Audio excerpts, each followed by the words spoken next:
Hallelujah hallelujah praise the lord praise the lord praise the lord.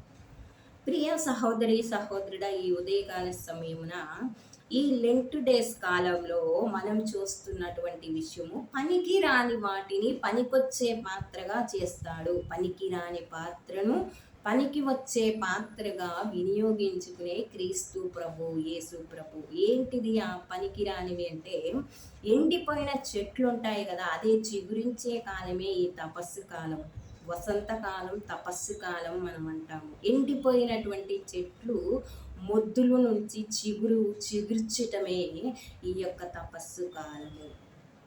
అందుకే పనికిరాని పాత్రలను దేవుడు పనికి వచ్చే వారిగా చేస్తాడు. పనికిరానివి అంటే, నాకు వయస్సు అయిపోయింది, ఇప్పుడు నేను ఏమి చెయ్యను అనుకుంటున్నావా సోదరి సోదరాడా?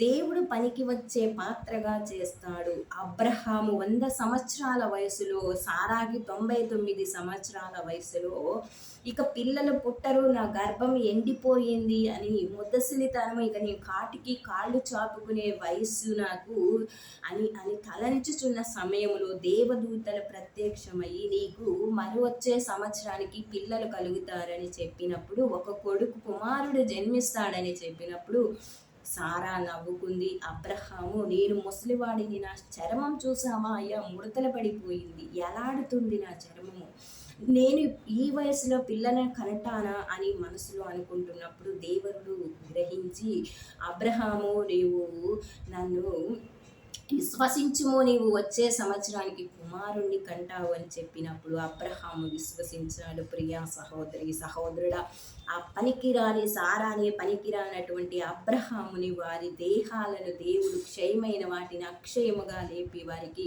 సంతాన భాగ్యము 100 సంవత్సరాల వయసులో దయచేశాడు. ప్రియా సహోదరి సహోదరుడా, హన్నా సామువేలుకి తల్లి, సామువేలు గారి తల్లి అన్న, ఈ యొక్క హన్నాకి పెనిన్నా అనే కూడా సమితి ఉండేది. అన్నాకి పిల్లలు ఉండడం వల్ల, పెనిన్నాకి ఉండడం వల్ల అన్నాని చిన్న చూపు చూసేది. ఊరందరూ కూడా గొడ్రాలు అని ఆమెను పనికిరాని దానిగా చూస్తున్నప్పుడు ఆ యొక్క దేవుడికి మొరపెట్టి, ప్రభువా నాకు పిల్లలను దయచేయమని, గొడ్రాలైన నన్ను చిగురింప చేయమని, ఈ తపస్కాలంలో ఎండిపోయిన మొద్దునయ్యా నేను చిగురింప చేయము, నేను పనికిరాని పాత్రని పనికి వచ్చే పాత్రగా చేయమని ప్రార్థించినప్పుడు హన్నాకి సామువేలుని పండంటి బిడ్డని దయచేసి దేవుడు తన సేవకి వినియోగించుకున్నాడు. ప్రియా సహోదరి సహోదరుడా, మరి అదే విధంగా మనం చూసినట్లయితే ఇంకా మనం ఎన్నో, మరి మరణం నుండి దేవుడు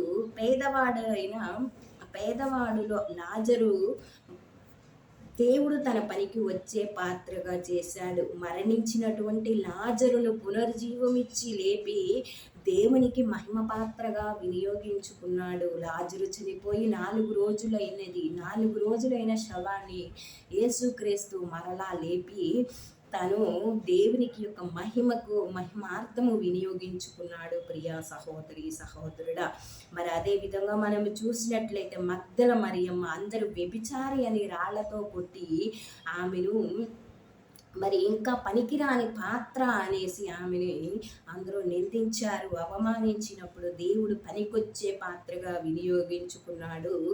లాజరు పనికిరాని వారిని, చదువురాని వారిని, మత్తయ్యని, పాపి మగ్దలేని మరియను తన పాదాల చెంత ఉంచుకొని తన సేవ చేయుటకు వినియోగించుకున్నాడు. ప్రియా సహోదరి సహోదరుడా, మరి అదే విధంగా పౌలు శిలాసులోకి చదువురాని వారు, పనికిరానటువంటి పామరులను యేసుక్రీస్తు పిలిచి నన్ను వెంబడించమని చెప్పి మనుషుల పట్టే జాలరిగా చేస్తాను అని వారిని సువార్త బోధకులుగా చేశాడు. ప్రియా సహోదరి సహోదరుడా, ఇంకా మరి అత్తసాక్షులుగా పనికి వచ్చే పాత్రగా చేశాడు దేవుడు. అబ్రహాము, మోషే, మగ్దల మరియమ్మ, హన్నా, ఏలియా, దావీదు, సలోమాను వయస్సు అయిపోయింది అన్న సమయంలో అనుకున్న సమయంలోనే దేవుడు లేవనెత్తాడు.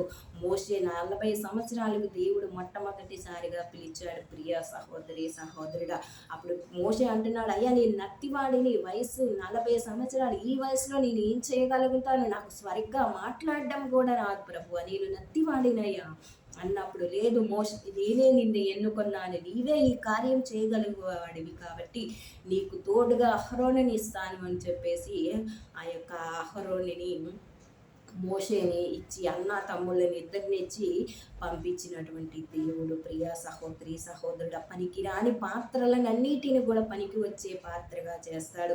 ఈనాడు నువ్వు నేను అనుకుంటాము, ప్రభువా నేను పనికిరాందాన్నా, ప్రభు ఈ లోకంలో చెత్త వంటిదాన్నా అని మనం భావించుకోవచ్చు. ఒక్కొక్కసారి సమయంలో అయ్యా నా వల్ల ఏమవుతుందయ్యా, నేను పేదదాన్ని, డబ్బు లేదు ప్రభువా, నేను ఏమి చేయలేకపోతున్నానయ్యా అని నువ్వు బాధపడుతున్నటువంటి సమయంలో దేవుడు చెప్తున్నాడు, నీవు పేదవాడివైనా సరే నాకు కావాలి, నేను పనికొచ్చే పాత్రగా చేస్తాను అంటున్నాడు. పనికిరాని పాత్రలను మూలరాయిగా చేస్తాను అంటున్నాడు. పనికి వచ్చే పాత్రగా వినియోగిస్తాను అంటున్నాడు. ప్రియ సహోదరి సహోదరుడా, అందుకే ఈ తపస్సు కాలం ముఖ్యంగా ఇచ్చిన దేనికో తెలుసా? పనికిరాని వాటిని పనికి వచ్చేలాగా పాత్రగా చేయటమే ఈ లెంట్ డేస్ యొక్క ఉద్దేశము. ప్రియ సహోదరి సహోదరుడా, మరి హన్నా గొడ్రాలైనప్పుడు సంతానమును దయచేశాడు. ఇంకా పిల్లలు పుట్టరా అన్న సమయంలో అబ్రహాంకి సారాకి పిల్లల్ని దయచేశాడు. ఎండిపోయిన మొద్దు నుంచి చిగురు పుట్టటమే ఈ యొక్క తపస్సు కాలం. లెంట్ కాలం అంటే ఏంటిదో తెలుసా? పనికి రాని వాటిని పనికి వచ్చే వాటిగా చేయటమే లెంట్ డేస్ అంటే.